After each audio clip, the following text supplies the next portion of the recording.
In the path of Kabbalah, we utilize the red string, which is called the Kabbalistic connection. This is based in the Bible, of course, contrary to popular belief of it being witchcraft.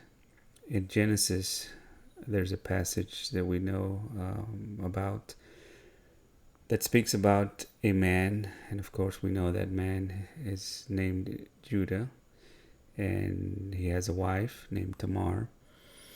And the passage speaks about the couple having twins, sons, that as the midwife was receiving the sons, she immediately put a red string on the hand of the firstborn that broke through. The teachers of Kabbalah have taught us that the person that wears a red string on the left hand indicates that he or she or we are subduing rigor and judgment. What does red represent? We see it everywhere in our lives. We see it in stop signs. And of course, a stop sign, it's telling you to stop. It might indicate that there's danger, or it does indicate that there's danger if you don't stop. The color red also attracts, just like the color black. Black also attracts. And we know there's other colors that reflect, and white is one of them. So we know that white is a color that reflects. We receive a lot of vibrations of intelligent energy that come from the cosmos and from other people. And these energies are vibrations that are very negative most of the time. We perceive this because it impacts our skin and it affects our aura. In order not to be impacted by this aggression that comes from the cosmos or from other humans, so the red string on our wrist represents judgment, us criticizing or being judgmental of others. Of course, jealousy and being pretentious and so on and so forth. So when we encounter these type of situations, and of course, almost forgot about anger.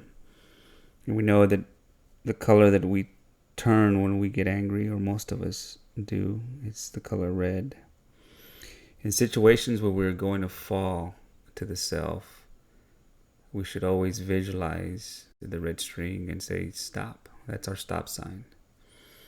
Stop to jealousy. And what is jealousy? Is it Ain Hara? Of course it is. It's evil eye. So we first understand that if we do not want to suffer the effects of the evil eye, then we should not practice giving the evil eye. Because what you put out, and we know, and everyone knows this, or most people know this, is that what you put out is, and that's what you put out is what's returned back to you.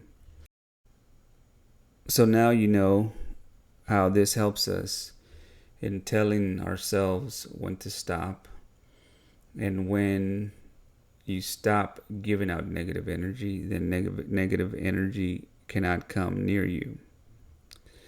And we can say why, and we know there's a lot of laws, and one of those laws is the law of affinity, which would not attract negative energy since you don't have it.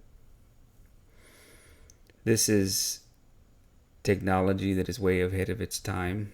So therefore, it's understandable that,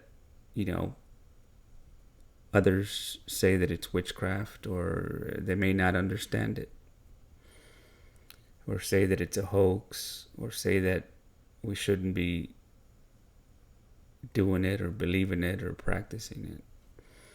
Nowadays, there are artifacts, or there are items that channel signals via satellite, just like our cell phones or the internet. Now the red string, what is it? it's also a receiver. It attracts certain energies.